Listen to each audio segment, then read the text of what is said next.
Welcome to ji cover. देखिए हमारा ये फास्ट रिवीजन का 7th वीडियो है और इससे पहले वाले अगर आपने 6 वीडियो नहीं देखे हैं तो आप उसे ज़रूर देखें। देखिए आप सबको पता है कि बहुत जल्दी जल्दी जो है अब एग्ज़ाम की डेट जो है पास आ रही है और हम फास्ट रिवीजन तो करा ही रहे हैं, लेकिन हम चाहते हैं कि आप प्लेलिस्ट में जाकर यूपी पुलिस जेल वार्डन की स्पेशली प्लेलिस्ट बनी है, तो फायरमैन परीक्षा देने वाले, हाउस राइडर परीक्षा देने वाले और जेल वार्डन की परीक्षा देने वाले सभी स्टूडेंट उस पूरी प्लेलिस्ट को एक बार क्या करेंगे, रीड करेंगे। और उत्तर प्रदेश की पुलिस परीक्षा के लिए जितनी भी प्लेलिस्ट पड़ी हुई हैं वो आप सब देख सकते हैं, वो हिंदी के लिए भी आप देख सकते हैं, क्योंकि उत्तर प्रदेश की पुलिस परीक्षा में जो है सबके लिए सेम सिलेबस है, कुछ खास चेंजेस नहीं है, सब सेम है। आपको जो करंट अफेयर वाला जो थोड़ा पोर्शन है वो थोड़ा देख कर चलना पड़ेगा। बाकी अब जितनी वीडियो है, आप लोग रेगुलर पूछ रहे हो सर कि क्या हम ये वीडियो देख सकते हैं, 1 साल पहले वाली वीडियो देख सकते हैं या फिर 6 महीने पहले वाली वीडियो देख सकते हो, तो भाई बिल्कुल देख सकते हैं, क्योंकि किताबें जितनी भी पुरानी हो जाएं उसके क्वेश्चन थोड़ी ना बदल जाते हैं। तो इसी तरह जो वीडियो पड़ी हुई हैं वो सब उत्तर प्रदेश की पुलिस परीक्षा के लिए ही पड़ी हैं, तो वो सभी आपके लिए काम की हैं। आप उन सभी वीडियो को देख सकते हैं, जिस भी टॉपिक की वीडियो आपको देखना है आप उसे देख सकते हैं, ठीक है। तो उसके लिए आप परेशान ना हो और एग्ज़ाम समय ज़्यादा से ज़्यादा रिवीजन करने का ट्राई करें। न्यू पढ़ने से बेटर है, जितना ज़्यादा रिवीजन कर लेंगे उतना ही आपके एग्ज़ाम के लिए आपको जो है आपको बेनिफिट मिलेगा और उतना ही आपके लिए अच्छा होगा, ठीक है। तो देखिए इस वीडियो में हम बात करेंगे रस, छंद और अलंकार से संबंधित बहुत ही महत्वपूर्ण प्रश्नों की। जैसा कि आपको पता है कि इन तीनों ही टॉपिक से जो है यूपी पुलिस की परीक्षाओं में हो या फिर लेखपाल भर्ती हो या फिर अदर कोई भी एग्ज़ाम हो, वहाँ पर श्योरिटी क्वेश्चन पूछे जाते हैं। तो जितने भी इंपॉर्टेंट क्वेश्चन होते हैं इन तीनों टॉपिक से वो हमने इस वीडियो में ले लिए हैं। तो आपको वीडियो शुरू से लेकर लास्ट तक देखनी है और हर एक प्रश्न को बारीकी से समझना है, ठीक है। तो देखिए फर्स्ट क्वेश्चन क्या बोल रहा है कि निम्नलिखित में से किसे जो है रस संप्रदाय का प्रवर्तक माना जाता है, ठीक है। वेरी वेरी इंपॉर्टेंट क्वेश्चन है भाई। रस संप्रदाय का किसे प्रवर्तक माना जाता है ये आपसे पूछा जा रहा है। आपके सामने आपको 4 ऑप्शन दिखाई भी दे रहे हैं। तो देखिए भाई रस संप्रदाय का जो कि प्रवर्तक किसे माना जाता है, तो भाई जितने लोगों ने ऑप्शन नंबर ए को टिक किया है भाई वही बिल्कुल सही है, क्योंकि भरत मुनि को रस संप्रदाय का प्रवर्तक माना जाता है, ठीक है। इंपॉर्टेंट क्वेश्चन है, बहुत बार ये क्वेश्चन पूछा भी जाता है, तो आपको ये चीज़ याद करके चलनी है, ठीक है। फिर नेक्स्ट क्वेश्चन की बात करेंगे कि महादेवी वर्मा जी जो है की जो रचनाएं होती थी वो जो है मुख्यतः किस रस की रचनाएं होती थी। और ऐसे भी पूछा जाता है कि महादेवी वर्मा जी जो थी वो किस रस की जो है प्रमुख काव्यत्री मानी जाती थी, यानी इनकी जो रचनाएं होती थी जो है किस रस में परिपूर्ण होती थी ज़्यादातर, ठीक है। तो ये आपसे क्वेश्चन पूछा जाता है और वैसे भी महादेवी वर्मा जी से रिलेटेड बहुत सारे प्रश्न पूछे ही जाते हैं, तो ये प्रश्न अपने में ही बहुत इंपॉर्टेंट है, ठीक है। तो भाई महादेवी वर्मा जी का जो जीवन है वो आपने देखा होगा काफ़ी संघर्ष भरा रहा, ठीक है। और इनके संघर्ष भरे जीवन में भी इन्होंने बहुत ही जो है मतलब एक अलग ही अपनी पहचान बना रखी है हिंदी साहित्य में। तो आपको याद रखना है कि महादेवी वर्मा की जो रचनाएं होती थी मुख्यतः किस रस की होती थी, तो भाई करुण रस की। इनकी एक बहुत ही फेमस लाइन है, मैं नीर भरी दुख की बदली, ठीक है। तो बहुत बार ये क्वेश्चन ही पूछा जा चुका है कि किसकी लाइन है, तो महादेवी वर्मा जी की हैं। तो महादेवी वर्मा जो हैं वो करुण रस की प्रमुख कवयित्री मानी जाती हैं, ठीक है। तो इंपॉर्टेंट क्वेश्चन है, याद रखिएगा। देखिए अब हम नेक्स्ट क्वेश्चन की बात करेंगे कि निम्नलिखित में से किस रस को भरत मुनि के नाट्य शास्त्र में स्थान प्राप्त नहीं हुआ है, ठीक है। तो ये थोड़ा सी आपके लिए यूनिक क्वेश्चन हो सकता है क्योंकि इसको थोड़ा सी चेंज किया गया है, लेकिन बहुत ही पुराना क्वेश्चन है ये, लेकिन समझना है इस क्वेश्चन की जो है आपको बारीकता को, ठीक है। तो क्वेश्चन क्या बोल रहा है कि निम्नलिखित में से किस रस को जो है भरत मुनि के नाट्य शास्त्र में जो है स्थान प्राप्त नहीं हुआ है। तो ये क्वेश्चन ऐसे भी पूछा जा सकता है कि भरत मुनि ने जो है किस रस को जो है रस नहीं माना है, ठीक है। तो भाई इनके द्वारा जो बुक है लिखी हुई है नाट्य शास्त्र, उसमें जो भरत मुनि ने शांत रस को, ठीक है, तो भरत मुनि ने शांत रस को जो है रस नहीं माना था और इनके अकॉर्डिंग जो रसों की संख्या थी वो थी 8। ये चीज़ आपको याद रखना है, कई बार क्वेश्चन पूछा जाता है कि भरत मुनि के अनुसार जो है रस कितने प्रकार के होते हैं, तो भाई वो 8 प्रकार के होते हैं, क्योंकि इन्होंने शांत रस को रस नहीं माना था। इंपॉर्टेंट क्वेश्चन याद रखिएगा, इस क्वेश्चन में बिल्कुल कंफ्यूज मत होइएगा क्योंकि ऐसे प्रश्न बहुत ज़्यादा पूछे जाते हैं। अब हम नेक्स्ट क्वेश्चन की बात करेंगे कि निम्नलिखित में से उस विकल्प का चयन करें जिस रसों का दायरा जो है श्रृंगार रस से जो है संबंधित हो, ठीक है। श्रृंगार ऐसे लिखा जाएगा। तो निम्नलिखित में से उस विकल्प का आपको चयन करना है जिस रसों का दायरा श्रृंगार रस से संबंधित है, यानी श्रृंगार रस से संबंधित जो है कौन सा रस है यह आपसे पूछा जा रहा है। ठीक है, तो देखिए हम आपको बता दें जो आपका ऑप्शन नंबर बी है वत्सल व भक्ति। ठीक है, वत्सल और जो भक्ति रस है ये श्रृंगार रस के दायरे में ही आते हैं। तो ये चीज़ आपको याद रखना, कई कई बार ये क्वेश्चन पूछा जाता है। तो वत्सल एवं भक्ति रस जो है ये श्रृंगार रस के दायरे में ही आते हैं। ये चीज़ आपको याद करके चलना है क्योंकि ये क्वेश्चन पूछा जा चुका है और आपसे आगे भी एग्ज़ाम में जो है पूछा जाएगा। फिर क्या है, अभिनन्य गुप्त के अनुसार रसों की कुल संख्या कितनी मानी गई है। तो वेरी इंपॉर्टेंट क्वेश्चन ऐसे पूछा जाता है कि जो है अभिनन्य गुप्त ने जो है रसों की संख्या कुल कितनी बताई है, क्योंकि भरत मुनि ने जो रसों की संख्या बताई थी वो 8 बताई थी, लेकिन अब अभिनन्य गुप्त के अनुसार रसों की संख्या कुल कितनी है ये आपको से पूछा जा रहा है। ठीक है, तो भाई देखिए जो है आपके अभिनन्य गुप्त जो थे उन्होंने रसों की जो संख्या मानी है वो 9 मानी है। बात समझ में आ रही है, क्योंकि इन्होंने शांत रस को भी क्या है रस मान लिया है, जो कि भरत मुनि ने जिसको रस नहीं माना था। इनके अनुसार शांत भी क्या है एक रस है, जो कि भरत मुनि ने नहीं माना था पर अभिनन्य गुप्त ने माना था। तो इनके अनुसार रसों की कुल संख्या कितनी है, 9 है। तो भाई जब रसों की संख्या 9 है तो उनके स्थायी भावों की संख्या कितनी होगी, वो भी 9 होगी, क्योंकि हर रस का एक स्थायी भाव होता है, ये आपको पता होना चाहिए। तो भरत मुनि के अनुसार अगर पूछ ले कि स्थायी भावों की संख्या क्या होगी तो उनके अनुसार क्या होगी, 8 होगी, क्योंकि उन्होंने 8 ही रस माने थे। लेकिन अभिनन्य गुप्त ने जो है रसों की संख्या क्या मानी है, 9 मानी है, और इनके अनुसार जो स्थायी भाव है वो भी 9 है। और ये बहुत ही उपयुक्त आंसर है क्योंकि यही मोस्टली पूछा जाता है। तो अगर आप भरत मुनि के अनुसार पूछेंगे तो ही 8 बताएंगे, वरना आपको ये चीज़ याद रख के चलना है कि रसों की संख्या क्या है, 9 है, और स्थायी भावों की संख्या भी 9 है। ये चीज़ आपको बिल्कुल अच्छे से याद करके चलनी है। ठीक है, चलिए अब हम नेक्स्ट क्वेश्चन की बात करेंगे कि भगवत विषयक रति या फिर अनुराग निम्नलिखित में से किस रस का स्थायी भाव है। ठीक है, तो ये क्वेश्चन भी बहुत ही बार पूछा जा चुका है और हमने आपसे बोला ना कि हम तीनों टॉपिक के बहुत अच्छे प्रश्न लेकर आए हैं रस छंद अलंकार के, तो यहाँ पर आपको काफ़ी हेल्प मिलेगी इससे। ठीक है, तो भाई भगवत विषयक रति या फिर इसको बोलते हैं अनुराग भी बोलते हैं, तो निम्नलिखित में से किस रस का जो है ये स्थायी भाव है। तो हम आपको बता दें भगवत विषयक रति या फिर अनुराग जो ऑप्शन नंबर ए है भक्ति रस का स्थायी भाव है। ठीक है, कई बार ये क्वेश्चन पूछा जा चुका है, आपको याद रखकर चलना है। नेक्स्ट क्वेश्चन की बात करेंगे कि निम्नलिखित में से किस रस के आगे उसका स्थायी भाव उचित नहीं दिया गया है। इंपॉर्टेंट क्वेश्चन है, इसको थोड़ा सा समझ लीजिए। यहाँ पर आपको 4 क्वेश्चन मैं तैयार करा दूंगा। तो देखिए अच्छे क्वेश्चन क्या है, निम्नलिखित में से रस के आगे जो है उसका स्थायी भाव उचित नहीं दिया गया है। तो पहला रस लिखा हुआ है करुण रस, तो आपको याद रखना है करुण रस का जो स्थायी भाव होता है वो होता है शोक। तो भाई ये तो भाई बिल्कुल सही है। फिर लिखा है विभत्स रस, जिसका जो स्थायी भाव होता है जुगुप्सा या फिर घृणा, तो ये भी बिल्कुल सही है भाई, करुण का भी सही लिखा हुआ है और विभत्स रस का भी सही लिखा हुआ है। और रौद्र रस का जो स्थायी भाव होता है वो क्रोध होता है, तो ये भी भाई बिल्कुल सही लिखा हुआ है। हास रस का जो स्थायी भाव लिखा हुआ है विस्मय, तो भाई देखिए विस्मय गलत लिखा हुआ है, क्योंकि हास रस का जो स्थायी भाव होता है वो हास होता है। और विस्मय है या फिर आश्चर्य है, याद रखिएगा विस्मय है या फिर आश्चर्य है, ये जो है अद्भुत रस का स्थायी भाव होता है। तो यहाँ पर ये जो ऑप्शन है ये गलत है, ये आपको याद करके चलना। और ऐसे प्रश्न पूछे जाते हैं मोस्टली, स्थायी भाव से बहुत प्रश्न पूछे जाते हैं, तो आपको याद करके चलना है। ठीक है, फिर अब नेक्स्ट क्वेश्चन की बात करेंगे कि सुभद्रा कुमारी चौहान की रचनाओं में निम्नलिखित में से किस रस की प्रधानता मिलती थी। तो भाई ये क्वेश्चन भी उत्तर प्रदेश की जितनी भी परीक्षा होती हैं वहाँ पूछा जाता है, बहुत बारी रिपीटेड क्वेश्चन है। तो क्या बोले हैं, सुभद्रा कुमारी चौहान की रचनाओं में निम्नलिखित में से किस रस की जो है प्रधानता मिलती थी। बहुत ही फेमस कवित्री हैं भी। तो भाई देखिए इनकी रचनाओं में जो है किस रस की प्रधानता मिलती थी, तो भाई ऑप्शन नंबर ए वीर रस की प्रधानता मिलती थी। इनकी एक बहुत ही फेमस कोटेशन है, बुंदोलो हर बोलो के मुँह हमने सुनी कहानी थी, खूब लड़ी मर्दानी वो तो झांसी वाली रानी थी। सुभद्रा कुमारी जी की ही ये कोटेशन है और ये मोस्टली जो है वीर रस की जो है कवित्री थी, ये चीज़ आपको याद रखनी है। ठीक है, नेक्स्ट क्वेश्चन की बात करेंगे कि उत्साह जो है निम्नलिखित में से किस रस का जो है स्थायी भाव है। तो भाई उत्साह कई बार पूछा जा चुका है कि उत्साह जो है वो किस रस का स्थायी भाव है।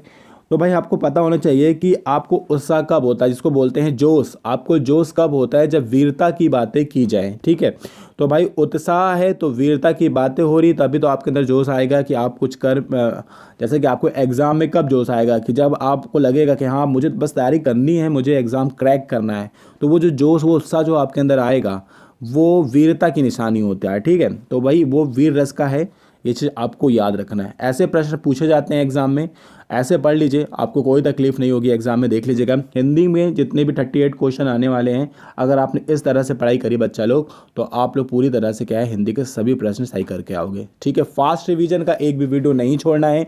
और फिर मैं आपसे बोलूँगा, हमारा चैनल ही है स्पेशल उत्तर प्रदेश पुलिस के लिए, तो जितनी वीडियो इसमें पड़ी हुई हैं वो सब आपके लिए महत्वपूर्ण है।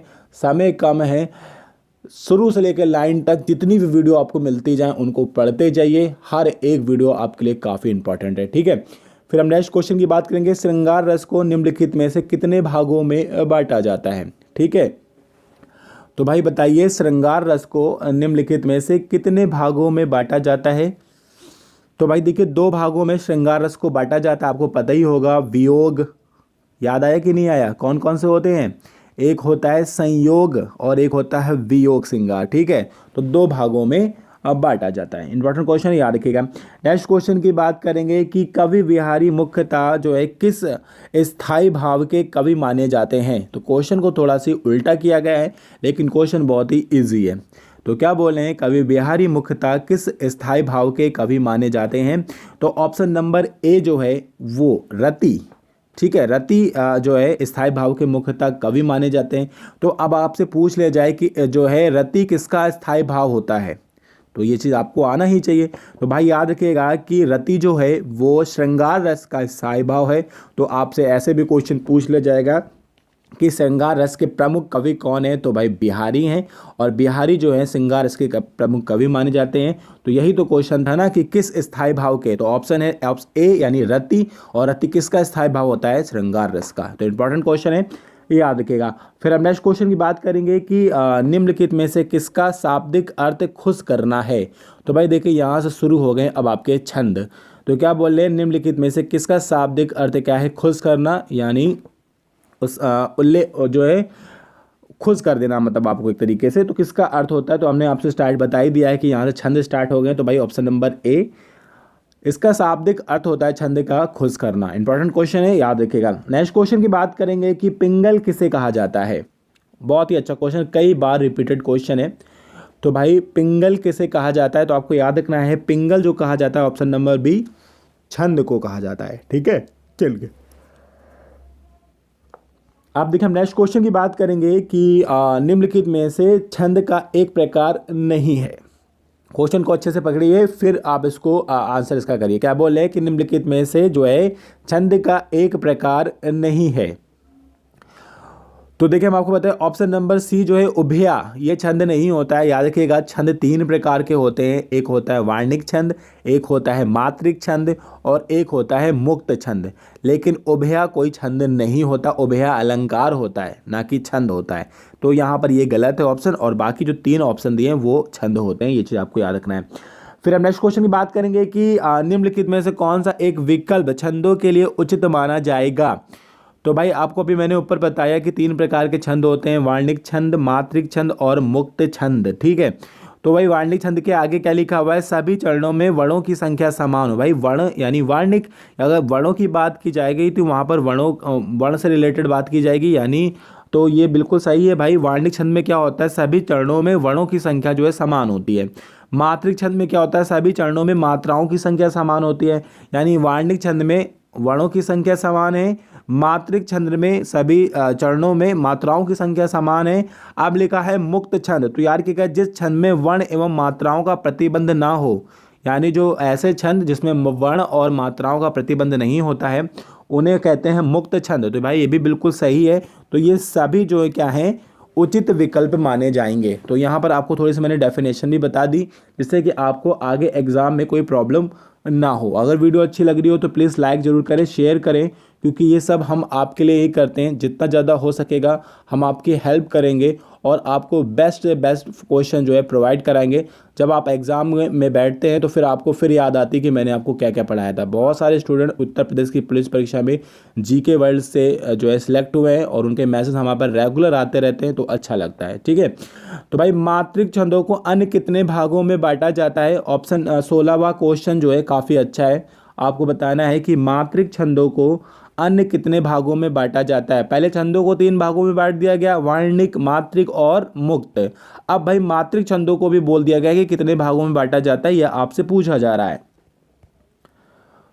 तो भाई अगर आपको ये आता है तो बहुत अच्छी बात है, और अगर आपको नहीं आता है तो भाई याद रखिएगा कि मात्रिक छंद को 3 भागों में बांटा जाता है। एक होता है सम मात्रिक छंद, फिर एक होता है अर्धमात्रिक छंद, और एक होता है विषम मात्रिक छंद। तो भाई मात्रिक छंद को 3 भागों में बांटा जाता है, सम मात्रिक, अर्धमात्रिक और विषम मात्रिक। इंपॉर्टेंट क्वेश्चन है, ये याद रखिएगा। नेक्स्ट क्वेश्चन की बात करेंगे कि निम्नलिखित में से किसके आगे उचित मिलान है।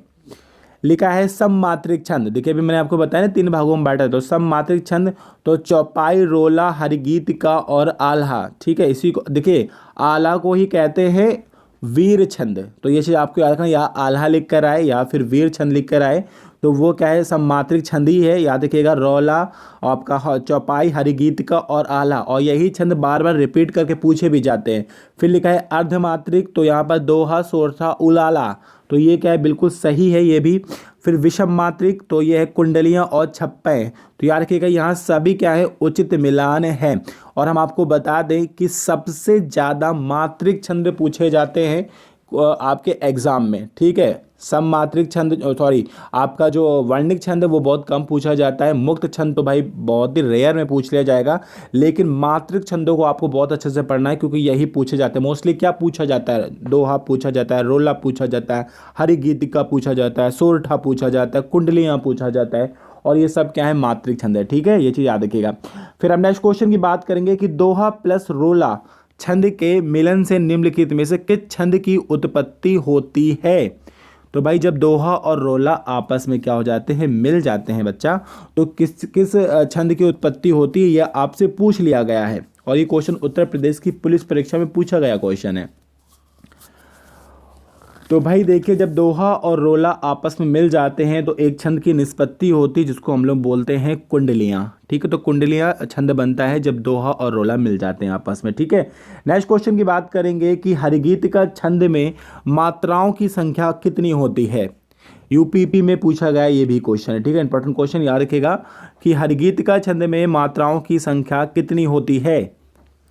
तो देखिए हम आपको बता दें ऑप्शन नंबर बी, क्योंकि 28 मात्राएं होती हैं हरिगीतिका छंद में, और ये क्वेश्चन पूछा गया है तो आपको अच्छे से याद रखना है। ठीक है, फिर हम नेक्स्ट क्वेश्चन की बात करेंगे कि आपका शिल्पगत के आधार पर दोहे से उल्टा छंद कौन सा होता है। दोहे से उल्टा छंद किसे कहते हैं। अगर आपको दोहे के बारे में नहीं पता है तो पहले और इसके तीसरे चरण में कितनी कितनी मात्राएं होती हैं, 13 और 13। ठीक है, और इसके दूसरे और चौथे चरण में कितनी कितनी मात्राएं होती हैं, 11 और 11। तो ये होता है आपकी दोहे की डेफिनेशन। लेकिन इसका उल्टा छंद पूछा जा रहा है, तो हम आपको बता दें दोहे का जस्ट उल्टा छंद होता है आपका सोरठा। तो यहाँ पर क्या है, पहले और तीसरे चरण में हो जाएंगी 11 11 मात्राएं, दूसरे और चौथे चरण में हो जाएंगी 13 13 मात्राएं, क्योंकि दोहे का उल्टा होता है सोरठा। ये चीज़ आपको याद रखनी है, और ये क्वेश्चन भी यूपीपी में पूछा गया और मोस्टली हर एग्जाम में ये क्वेश्चन पूछा जाता है। ठीक है, चलिए नेक्स्ट क्वेश्चन की बात करेंगे कि चौपाई छंद में मात्राओं की जो संख्या होती है वो कितनी होती है। तो भाई देखिए इन तीनों टॉपिक के बहुत ही इंपॉर्टेंट प्रश्न हैं ये, और इनसे अधिक कुछ नहीं पूछा जाता, इससे अधिक। ठीक है, तो बस ये समझ लीजिए। तो भाई याद रखिएगा, चौपाई छंद में मात्राओं की जो कुल संख्या मानी जाती है वो है 16। ठीक है, इंपॉर्टेंट क्वेश्चन है, याद रखिएगा। नेक्स्ट क्वेश्चन की बात करेंगे कि निम्नलिखित में से एक वर्णिक छंद नहीं है। मैंने अभी आपको बताया ना, मोस्टली मात्रिक छंद पूछे जाते हैं, लेकिन वर्णिक छंद में भी कुछ एग्जाम्पल पूछ ले जाते हैं, ये चीज़ आपको याद रखना है। तो निम्नलिखित में से एक वर्णिक छंद नहीं है, ये आपसे पूछा जा रहा है।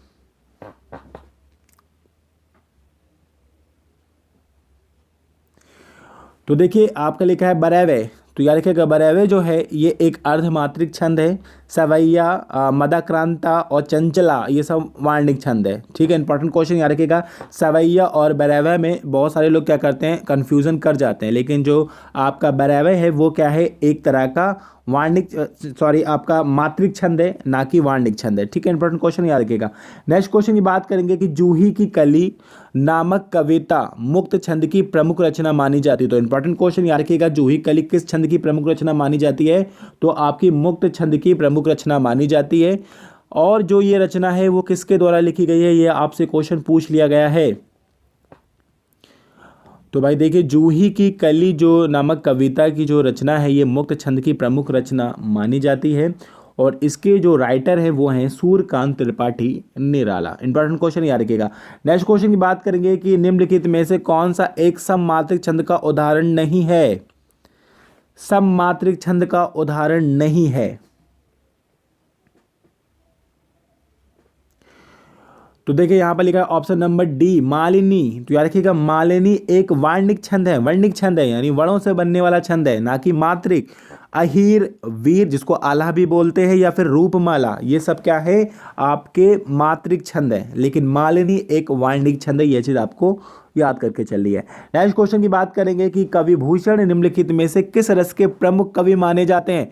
वेरी वेरी इंपॉर्टेंट क्वेश्चन, कई बार पूछा जाता है ये क्वेश्चन। कवि भूषण निम्नलिखित में से किस रस के प्रमुख कवि माने जाते हैं। तो भाई देखिए, कवि भूषण जो है वो वीर रस के प्रमुख कवि माने जाते हैं। इंपॉर्टेंट क्वेश्चन याद रखिएगा। नेक्स्ट क्वेश्चन की बात करेंगे कि निम्नलिखित में से अलंकार का एक भेद है। भाई बताइए, निम्नलिखित में से अलंकार का एक भेद है। तो भाई देखिए, ये सभी, क्योंकि शब्दा अलंकार भी होता है, अर्था अलंकार भी होता है, एक होता है उभय अलंकार जिसको बोलते हैं पश्चात या फिर आधुनिक अलंकार। तो ये सभी सही है। ठीक है, नेक्स्ट क्वेश्चन की बात करेंगे कि निम्नलिखित में से शब्दा अलंकार का एक उदाहरण है। यूपीपी में पूछा गया क्वेश्चन ये भी भाई, निम्नलिखित में से शब्दा अलंकार का उदाहरण है। तो भाई देखिए, ये सभी यमक अलंकार हो, अनुप्रास अलंकार हो, या फिर श्लेष अलंकार हो।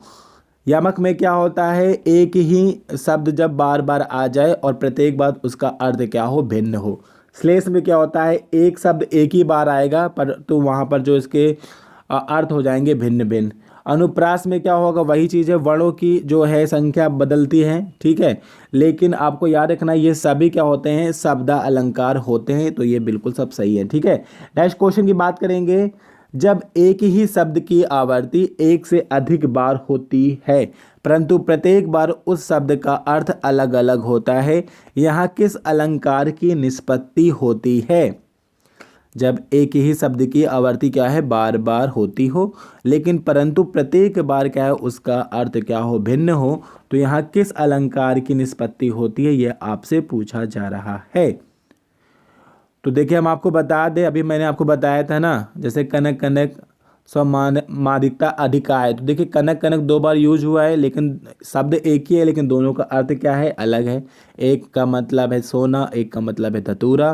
तो जब एक ही शब्द की आवृत्ति बार बार हो बट प्रत्येक शब्द का अर्थ क्या हो, भिन्न हो, तो वहाँ पर यमक अलंकार होता है। तो ये बिल्कुल करेक्ट आंसर है इसका, ये चीज़ आपको याद रखना है। नेक्स्ट क्वेश्चन की बात करेंगे कि बदऊ गुरुपद पद्मु परागा, यह वाक्य निम्नलिखित में से किस अलंकार का उदाहरण है।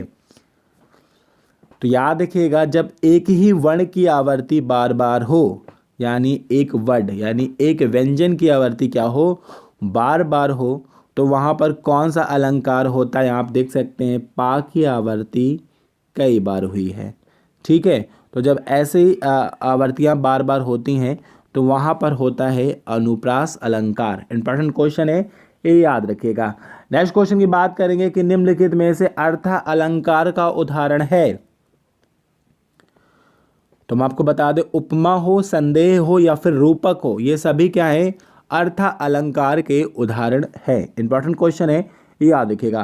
नेक्स्ट क्वेश्चन की बात करेंगे, मानो मनु मनहु जानो आदि शब्द बोधक यदि किसी वाक्य में आ जाए तो यह किस प्रकार के अलंकार का उदाहरण होगा। ठीक है, तो भाई अगर मनो मानो मानो मनहु जानो इस तरह के वर्ड अगर आ जाते हैं तो वहाँ पर कौन सा अलंकार होता है, वहाँ पर होता है उत्प्रेक्षा अलंकार। इंपॉर्टेंट क्वेश्चन है, याद रखिएगा, बहुत बार पूछा था ये क्वेश्चन भी। नेक्स्ट क्वेश्चन क्या है कि उपमा अलंकार का उल्टा अलंकार कहलाता है। भाई उपमा का जस्ट ऑपोजिट अलंकार कौन सा कहलाता है? तो भाई देखिए, प्रतीप अलंकार को उपमा का जस्ट अपोजिट का अलंकार माना जाता है। तो देखिए ये थे बहुत ही इंपॉर्टेंट क्वेश्चन इन तीनों ही टॉपिक से। तो आई होप आपको ये वीडियो पसंद आएगा, अगर आए तो प्लीज़ लाइक एंड शेयर। जल्द मिलते हैं नेक्स्ट वीडियो के साथ, और मैं आपसे फिर बोलूँगा आप चैनल पे पड़ी हर वीडियो का रिवीजन करिए, क्योंकि ये सभी उत्तर प्रदेश की पुलिस परीक्षाओं से ही संबंधित हैं। आई होप आपको ये वीडियो पसंद आएगा, अगर आए तो please like and share. Thank you.